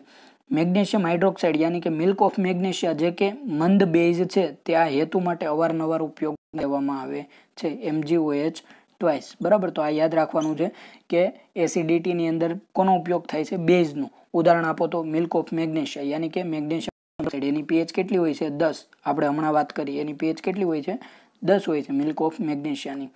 ઓકે, કે જે મંદ બેઝ છે તેનો ઉપયોગ એન્ટાસિડ તરીકે થાય છે. આગળ આપ્યો છે આપણને મોઢાની pH 5.5 કરતાં ઘટી જાય ત્યારે દાંતનો સડો શરૂ થાય છે. આપણે વાત કરી હતી છપ્પનિયો યાની કે 5.6 કરતાં ઘટી જાય તો શું થાય? એસિડ વર્ષા થાય, બરાબર, એસિડ રેઇન થાય. એવી જ રીતે 5.5 કરતાં મોંની અંદર pH ઘટી જાય તો દાંતનો સડો થાય. દાંતનો સડો થાય. ખાસ કરીને નાના બાળકો હોય એને શું આદત હોય? ચોકલેટ ખાવાની આદત હોય. એને શું ખાવાની આદત હોય? ચોકલેટ. તો ચોકલેટ ખાય એટલે આપણા શરીરની અંદર શું હશે? ગ્લુકોઝ હશે. આપણા શરીરની અંદર માની લો કે આ મોં છે, બરાબર, હું આવું બનાવું છું અત્યારે, માની લો કે આ મોં છે આપણું, બરાબર છે. તો હવે શું? તો કે ચોકલેટ ખાધી, નાના બાળકો હોય એને ખાસ, બરાબર, ચોકલેટ ખાધી. ચોકલેટ ખાધા પછી એ પોતાના દાંત સાફ કરશે નહીં. તો આના લીધે શું થશે? તો કે એની અંદર ગ્લુકોઝ પડી જશે. ગ્લુકોઝ યાની કે શર્કરા, આપણા ઘરે ખાંડ હોય છે ને, એ પણ શર્કરા જ કહેવાય, બરાબર. તો કોઈ પણ ગળી વસ્તુની અંદર શું હોય? શર્કરા. તો આ શર્કરા છે એનું શું થશે? વિઘટન થશે. શર્કરાનું આખી રાત જો એ આવી ચોકલેટ વાળું મોં રાખીને સુઈ જાય તો આ શર્કરાનું શું થશે? વિઘટન થશે. અને એની અંદરથી શું ઉત્પન્ન થશે? તો કે એસિડ ઉત્પન્ન થશે. એની અંદરથી શું થશે? એસિડ ઉત્પન્ન થશે. અને આ એસિડ છે એના કારણે મોંની pH છે એ ઘટી જશે. કેટલી? તો કે 5.5 કરતાં ઘટી જશે. 5.6 કરતાં ઘટી જાય વરસાદની તો એને એસિડ રેઇન કહેવાય. એ જ રીતે મોંની અંદર 5.5 કરતાં ઘટી જાય તો એને હવે શું થશે? દાંતનો સડો શરૂ થશે. હવે શું થશે? દાંતનો સડો શરૂ થશે. 5.5 કરતાં ઘટી જાય તો દાંતનો શરૂ થાય છે. દાંતનું ઉપરનું આવરણ કે જે કેલ્શિયમ ફોસ્ફેટનું બનેલું હોય છે. દાંતનું ઉપરનું આવરણ કે જે શેનું બનેલું હોય છે? કેલ્શિયમ ફોસ્ફેટનું બનેલું હોય છે. તો આના કારણે શું થાય છે? તો કે જો દાંતનું ઉપરનું આવરણ, આપણી પાસે આવો દાંત હોય છે, બરાબર. જો હું તમને બતાવું કે આપણી પાસે કેવો દાંત હોય.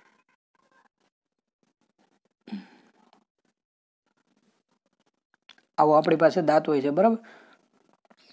અહીંયા આપણી પાસે અલગ અલગ રુધિર વાહિનીઓ હોય છે, આવી રીતે. તો જુઓ, આજે તમે આ બહારનું પડ જોઈ રહ્યા છો ને, બહારનું પડ એ સખત કેલ્શિયમ ફોસ્ફેટનું બનેલું હોય છે. એ શેનું બનેલું હોય છે? કેલ્શિયમ ફોસ્ફેટનું બનેલું હોય છે. આ બહારનું દાંતનું જે બહારનું આવરણ છે એ શેનું બનેલું હોય છે? કેલ્શિયમ ફોસ્ફેટનું બનેલું હોય છે. આ કેલ્શિયમ ફોસ્ફેટનું આવરણ બનેલું હોય આને શું? આ બહારનું આવરણ છે એને શું કહેવાય? ઇનેમલ તરીકે ઓળખવામાં આવે છે. એને શું કહેવાય છે? ઇનેમલ. નામ યાદ રાખજો. ઓકે, નામ યાદ રાખજો. ઇનેમલ એ બહારનું આવરણ છે, દાંતનું સખત બહારનું આવરણ છે, એને શું કહેવાય છે? ઇનેમલ તરીકે ઓળખવામાં આવે છે. એને શું કહેવાય છે? ઇનેમલ તરીકે ઓળખવામાં આવે છે. એ શેનું બનેલું હોય છે? કેલ્શિયમ ફોસ્ફેટનું બનેલું હોય છે. ખૂબ જ અગત્યની વસ્તુ યાદ રાખજો. આપણા શરીરનો સૌથી મજબૂત કોઈ ઘટક હોય તો એ છે કેલ્શિયમ ફોસ્ફેટ, ઇનેમલ, બરાબર. દાંતનું બહારનું આવરણ જો અહીંયા લખેલું છે એને શું કહેવાય છે?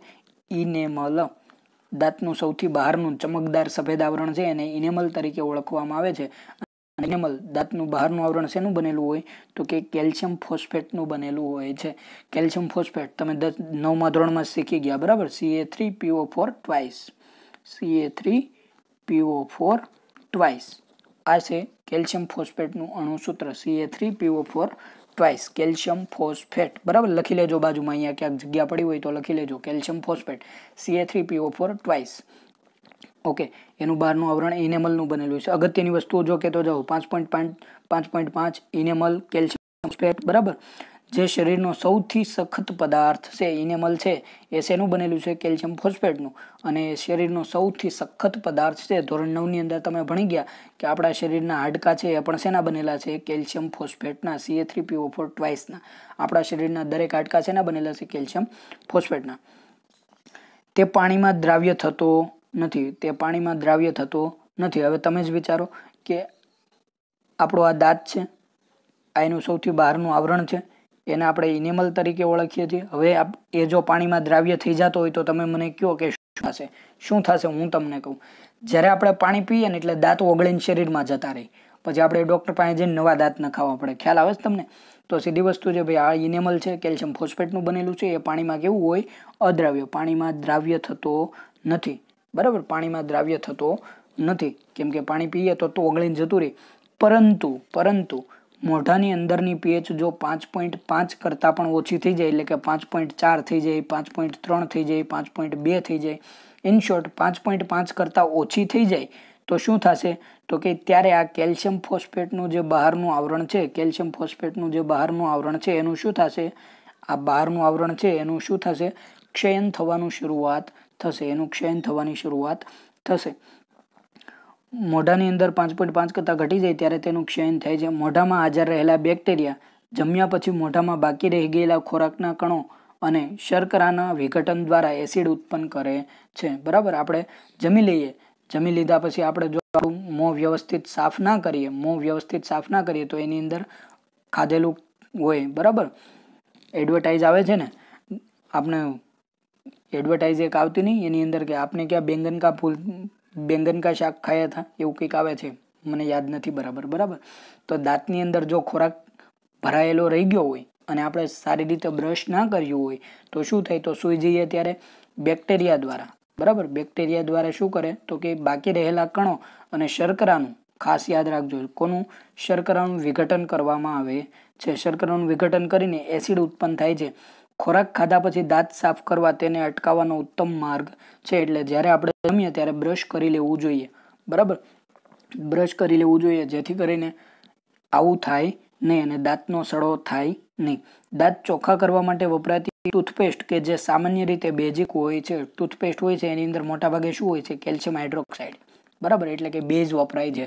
જે આપણા મોંની અંદર જો સવારે આપણે ઉઠીએ અને મોંની અંદર જો પીએચ વધી ગઈ હોય તો જેવું આપણે ટૂથપેસ્ટ લઈને બ્રશ કરીએ તો શું થાય, તો કેલ્શિયમ હાઇડ્રોક્સાઇડના કારણે મોંની પીએચ છે એ ઘટી જશે, તટસ્થ થઈ જશે. ખ્યાલ આવે છે, તટસ્થ થઈ જશે, જે વધારાના એસિડને તટસ્થ કરી શકે છે અને દાંતનો સડો અટકાવી શકે છે. આગળ વાત કરીએ આપણે પ્રાણીઓ અને વનસ્પતિઓ દ્વારા થતા રાસાયણિક યુદ્ધથી આત્મસંરક્ષણ. પ્રાણીઓ અને વનસ્પતિઓ દ્વારા રાસાયણિક યુદ્ધથી આત્મસંરક્ષણ, બરાબર. અત્યારે પણ બાયોલોજિકલ યુદ્ધ ચાલી રહ્યું છે ને, જૈવિક યુદ્ધ, બરાબર. કોરોનાને પણ જૈવિક યુદ્ધ કહી શકો તમે. તો જે હોય એ, બરાબર છે. ચલો આપણે એવી રીતે રાસાયણિક યુદ્ધની વાત કરીએ, બરાબર. એની અંદર કોઈ ફાઇટિંગ ના કરે, ખાલી કેમિકલનો ઉપયોગ કરવામાં આવે. અત્યારે જૈવિક યુદ્ધની અંદર લડતું નથી તોય પણ માણસો મરે છે કોરોનાના લીધે. શું તમે ક્યારેય મધમાખીએ ડંખ માર્યો છે, બરાબર. એનું નામ ભલે હની બી હોય પણ એ હની નથી, હે ને. મધમાખી કરડી હોય એને ખબર હોય એ હની છે કે નહીં. ઓકે, ચલો માફ કરજો. ડંખ એસિડ મુક્ત કરે છે. મધમાખી જ્યારે આપણને કરડે ત્યારે એ શું કરે છે, આપણા શરીરની અંદર એસિડ મુક્ત કરે છે, જેને કારણે દર્દ અને બળતરા ઉદ્ભવે છે. ડંખ મારેલા ભાગમાં હળવો બેઝ કે બેકિંગ સોડાનો ઉપયોગ રાહત આપે છે. જ્યાં આપણને ડંખ લાગ્યો હોય, માનો કે અહીંયા મધમાખીએ ડંખ મારી દીધો તો આપણા શરીરમાં એસિડ હશે, એ એસિડના કારણે આપણને સખત બળતરા થાય છે. તો આટલા ભાગની ઉપર આપણે બેકિંગ સોડા કે જે શું છે, બેઝ છે, એનું આપણે લેપ લગાવી દઈએ તો આપણને એની અંદર રાહત મળી શકે છે. ડંખ મારેલા ભાગમાં હળવો બેઝ કે બેકિંગ સોડાનો ઉપયોગ રાહત આપે છે. કવચના પાંદડાના ડંખવાળા રોમ મિથેનોઇક એસિડ મુક્ત કરે છે. યાદ રાખજો ખાસ, મધમાખીની અંદર કયો એસિડ હોય છે, તો કે મિથેનોઇક એસિડ. કયો એસિડ હોય છે, મિથેનોઇક એસિડ. એવી જ રીતે કવચ નામની વનસ્પતિ છે, છોડ છે, એની અંદર પણ કયો હોય છે, મિથેનોઇક એસિડ હોય છે. અને નેટલ તરીકે પણ ઇંગ્લિશમાં એને નેટલ કહેવામાં આવે છે, જેની અંદર શું હોય છે, મિથેનોઇક એસિડ હોય છે. આગળ વાત કરીએ આપણે, કુદરત પણ તટસ્થીકરણના વિકલ્પો પૂરા પાડે છે. કુદરત પણ આપણને તટસ્થીકરણના વિકલ્પો આપે છે. જેમ કે અહીંયા આપ્યું છે, કવચ જંગલમાં ઉગતી એક તૃણીય વનસ્પતિ છે. કેવી વનસ્પતિ છે, તૃણીય. યાદ રાખજો, કેવી વનસ્પતિ છે, તૃણીય છે. ઓકે, તૃણીય એટલે કે ખાસ કરીને ઘાસ, બરાબર. તૃણનો અર્થ જ શું થાય, ઘાસ થાય.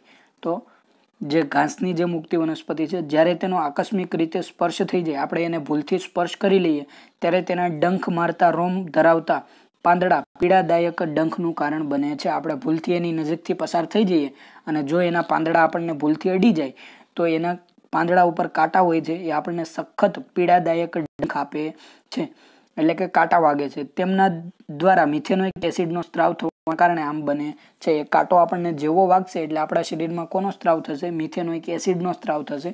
એના કારણે આપણને સખત બળતરા ઉપડશે. ડોક છોડ, બરાબર. ડોક વનસ્પતિનો છોડ હોય છે, બરાબર. પોલિગોનેસી પ્રકારનું કુળ છે. એની અંદર શું હોય છે, તો કે એક આવી રીતે પાતળી દાંડલી હોય છે, પોલી નળાકાર દાંડલી હોય છે. એની અંદર શું હોય તો કે ફરતા નકરા પાંદડા આવી રીતે ગોળ ગોળ વીંટાળાયેલા હોય, એને પોલિગોનેસી અંદર સમાવેશ કરવામાં આવે છે. તમારે આ કંઈ કામનું નથી અત્યારે, પણ હું તમને ખાલી કહી દઉં છું કે પોલિગોનેસી કુળ કેવું હોય છે તો કે આખું ફૂલ જેવું આકાર બનાવે. કોના દ્વારા? પાંદડા દ્વારા. ફૂલ નથી હોતું પણ ફૂલ જેવા પાંદડા બનાવે, એ બધા પોલિગોનેસીની અંદર આવે છે. બીજા ઘણા બધા છે, આપણે એનું અત્યારે નથી જોવું, બરાબર. જોઈશું આપણે આગળ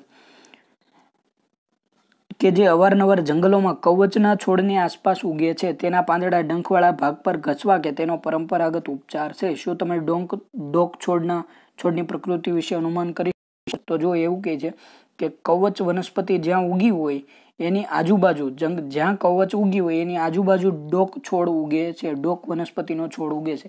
તમે જો કવચની પાસેથી પસાર થાવ અને તમારા શરીરની અંદર એના કાંટા ઘૂસી જાય અને તમને મિથેનોઇક એસિડનો સ્ત્રાવ થવાના કારણે સખત બળતરા થતી હોય, ત્યારે તમે ડોક વનસ્પતિ છે એના પાંદડા તમે ઘસી દો તો રાહત મળે છે. તો તમે કહી શકો કે આનો ગુણધર્મ કેવો હશે? તો એ કેવા હશે? બેઝ હશે. કેવા હશે? બેઝ હશે. ઓકે, એટલા માટે લખ્યું છે કુદરત તટસ્થીકરણના વિકલ્પો પૂરા પાડે છે. જ્યાં તમને એસિડ આપે છે ત્યાં જ તમને બેઝ આપે છે. ભગવાન તમારા માટે એક બારી બંધ કરી નાખે તો બીજી 10 બારી ખોલી નાખે છે, બરાબર. એક માર્ગ તમારો બંધ થાય તો બીજા 2 માર્ગ ખોલી આપે છે કુદરત. આ એવું જ છે કે તમને જો કાંટા વાગ્યા અને બળતરા થઈ તો તમને એ બળતરાને શાંત પાડવા માટે પણ ડોક વનસ્પતિ એની નજીકમાં જ હશે. જ્યાં તમને વાગ્યું ત્યાં જ હશે. ખ્યાલ આવે છે? આ બંને સાથે જ ઉગે લગભગ, એવું કહી શકો તમે. જ્યાં તમને કવચ દેખાય એની બાજુમાં ડોક હોય જ, અથવા જ્યાં ડોક વનસ્પતિ દેખાય એની બાજુમાં કવચનો છોડ હોય જ. આવું લગભગ ફિક્સ જ હોય, બરાબર. બંને વચ્ચે એટલી ગાઢ મિત્રતા છે. કવચ એસિડિક છે જ્યારે ડોક છે એ બેઝિક છે. ઓકે, આગળ જોઈએ. બંને હું તમને બતાવું પણ છું, બરાબર. મારી પાસે ફોટોસ પડ્યા છે.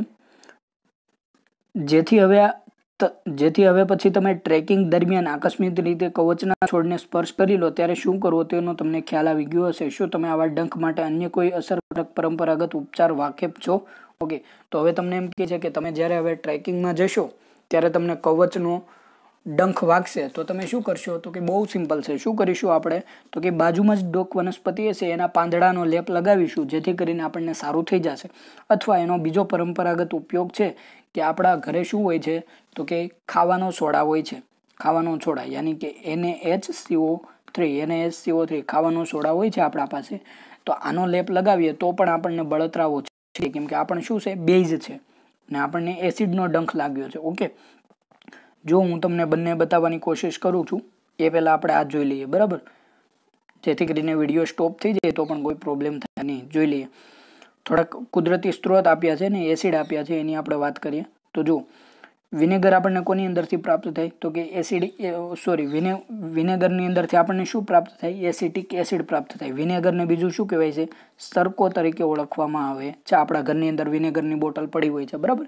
અથવા તો મંચુરિયમ વાળો જે કોબીજનું સલાડ હોય છે એની ઉપર નાખે છે ખટાશયુક્ત પાણી, એને શું કહેવાય? વિનેગર. એની અંદરથી આપણને શું પ્રાપ્ત થાય તો કે એસિટિક એસિડ. એસિટિક એસિડનું રાસાયણિક સૂત્ર લખવું હોય તો કે CH3COOH. આને શું કહેવાય? Acetic acid.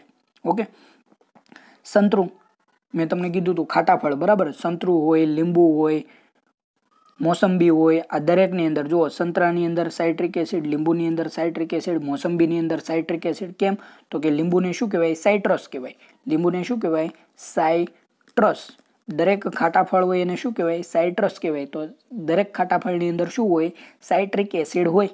લીંબુને સાઇટ્રસ કહેવાય તો એની અંદર એસિડ હોય સાઇટ્રિક એસિડ. લીંબુ, સંતરું, મોસંબી આ દરેકની અંદર શું હશે? સાઇટ્રિક એસિડ હશે. આગળ વાત કરીએ તો મેં તમને આ બે માટે શીખવ્યું હતું કે ઓટો રિક્ષામાં બેસીને આટા માર્યા તો શું? તો કે ઓક્ઝેલિક એસિડ ટોમેટોની અંદર. જુઓ ઓક્ઝેલિક એસિડ કોની અંદર હોય? ટોમેટોની અંદર. એ જ રીતે આંબલીની અંદર શું હોય? ટાર્ટ્રિક એસિડ. આંબલીની અંદર શું હોય? ટાર્ટ્રિક એસિડ. ઓટોમાં બેસીને આટા માર્યા. આટા માર્યા શેમાં બેસીને? તો કે ઓટોમાં બેસીને. ઓટો આટા. ઓકે, ઓક્ઝેલિક એસિડ ટોમેટોની અંદર, આંબલીની અંદર ટાર્ટ્રિક એસિડ. ભૂલાવું ના જોઈએ હવે. ઓકે, ખાટું દૂધની વાત કરી, દૂધ, દહીં, છાશ આ બધાની વાત કરી. એની અંદર એક જ હોય લેક્ટિક એસિડ, કેમ કે લેક્ટોઝ, લેક્ટેશન, લેક્ટોબેસિલસ બેક્ટેરિયા આ બધું દૂધ સાથે સંકળાયેલું છે. તો લેક્ટિક એસિડ કોની અંદર હોય? દૂધની અંદર, દહીંની અંદર, છાશની અંદર. ઓકે, લીંબુનું આપણે જોયું, કીડીનો ડંખ જોયો, કવચનો ડંખ જોયો. એની અંદર શું હોય છે? મિથેનોઇક એસિડ હોય છે. Methanoic acid. મિથેનોઇક એસિડ એટલે શું? તો કે HCOOH. આને શું કહેવાય? મિથેનોઇક એસિડ તરીકે ઓળખવામાં આવે છે. રાસાયણિક સૂત્ર છે મિથેનોઇક એસિડનું, બરાબર. અથવા તો મિથેનોઇક એસિડને બીજું શું કહેવાય? તો કે મિથેનોઇક એસિડને બીજું ફોર્મિક એસિડ પણ કહેવાય. શું કહેવાય? Formic acid. મિથેનોઇક એસિડને બીજું શું કહેવાય? Formic acid. ફોર્મિક એસિડ અથવા તો મિથેનોઇક એસિડ બંને એક જ છે, બરાબર. બંને એક જ છે. જેમ કે એસિટિક એસિડને બીજું શું કહેવાય? ઇથેનોઇક એસિડ કહેવાય. શું કહેવાય? Ethanoic acid. એસિટિક એસિડને બીજું શું કહેવાય? Ethanoic acid. એવી જ રીતે મિથેનોઇક એસિડને શું કહેવાય? ફોર્મિક એસિડ કહેવાય. ખ્યાલ આવે છે તમને? એસિટિક એસિડનું સૂત્ર લખ્યું આપણે CH3COOH. જો મિથેન ઇથેન બે કાર્બન આવ્યા એટલે એને તમે ઇથેનોઇક એસિડ કહી શકો અથવા તો એસિટિક એસિડ કહી શકો. એ જ રીતે તમે મિથેનોઇક એસિડ યાની કે HCOOH એને તમે ફોર્મિક એસિડ તરીકે પણ ઓળખી શકો છો. હવે જુઓ, અહીંયા યાદ રાખવાનું હું તમને કહું છું કે કીડીનો ડંખ, કવચનો ડંખ કે પછી મધમાખીનો ડંખ. મધમાખી, બરાબર, સોરી, મધમાખી. આ દરેકની અંદર શું આવશે? મિથેનોઇક એસિડ યાની કે ફોર્મિક એસિડ. ખ્યાલ આવશે બધાને? ઓકે, જોઈએ ક્ષાર વિશે આ લેક્ચરમાં સ્ટાર્ટ કરીએ કે નહીં એ પહેલાં આપણે જોઈ લઈએ. એક મેં તમને ડોક વનસ્પતિ અને કવચનો છોડ, બરાબર, આ હું તમને બતાવવા માંગુ છું. મારી પાસે ફોટોસ પડ્યા છે તો આપણે જોઈ લઈએ, બરાબર છે. તો તમે અહીંયા જોઈ શકો છો કે આ ડોક વનસ્પતિ છે. કઈ વનસ્પતિ છે? ડોક. હમણાં વાત કરીને આપણે ડોક વનસ્પતિની. તો આ ડોક વનસ્પતિનો છોડ આપેલો છે, તમે એને જોઈ શકો છો, બરાબર. આ એના પાન છે. એનો ગુણધર્મ કેવો હોય છે? બેઝ. એનો ગુણધર્મ કેવો હોય છે? બેઝ ગુણધર્મ હોય છે. ડોક વનસ્પતિ છે, તમે અહીંયા જોઈ શકો છો, બરાબર. ડોક વનસ્પતિનો છોડ. એ જ રીતે હવે આ તમે અહીંયા જે જોઈ રહ્યા છો આ શું છે? આ છે કવચ. શું છે? કવચ યાની કે એને નેટલ પણ કહેવામાં આવે છે ઇંગ્લિશમાં, નેટલ વનસ્પતિ. તો તમે એનો પાન અહીંયા જોઈ શકો છો કે એને અહીંયા ડંખ છે, બરાબર ને. આ ડંખ છે કાંટા જેવા. એની અંદરથી શું ઉત્પન્ન થાય છે? તો કે મિથેનોઇક એસિડ ઉત્પન્ન થાય છે. કયો એસિડ? મિથેનોઇક એસિડ, અથવા તો એને ફોર્મિક એસિડ પણ કહેવામાં આવે છે. જ્યારે તમને આના કાંટા વાગી જાય, છે કવચના, બરાબર, ત્યારે તમારે ડોક વનસ્પતિના પાનનો લેપ લગાવો તો તમને સારું થઈ જશે. ઓકે, એની વાત કરીએ. એ સિવાય આપણે જોયું કે હંમેશા કુદરતની અંદર નેટલ અને ડોક બંને વનસ્પતિ હંમેશા સાથે ઉગતી હોય છે. તો એની જુગલબંધી પણ તમે અહીંયા જોઈ શકો છો કે આ નેટલ ઉગી છે, બરાબર. એની બાજુમાં જ તમને અહીંયા ડોક વનસ્પતિ જોવા મળે છે. ક્યાંય પણ જંગલની અંદર હંમેશા આ રીતે જુગલબંધીથી જ એ જોવા મળે છે. એટલે જ લખ્યું છે કે કુદરત છે એ તટસ્થીકરણના ઉપાયો પૂરા પાડે છે, તટસ્થીકરણના વિકલ્પો આપણને પૂરા પાડે છે. તો અહીંયા તમે જોઈ શકો છો કે ડોક વનસ્પતિ એની સાથે નેટલ વનસ્પતિ યાની કે કવચ, બરાબર છે. તો આટલે સુધી આપણે રાખીએ છીએ. આશા રાખીએ છીએ કે તમને આવડી ગયું હશે. દરેક એસિડ અને એના સ્ત્રોત, કુદરતી સ્ત્રોત અને એસિડ આપણે જોયા. નેક્સ્ટ લેક્ચરની અંદર આપણે ક્ષાર વિશે માહિતી મેળવીશું. ત્યાં સુધી જય હિન્દ, જય ભારત.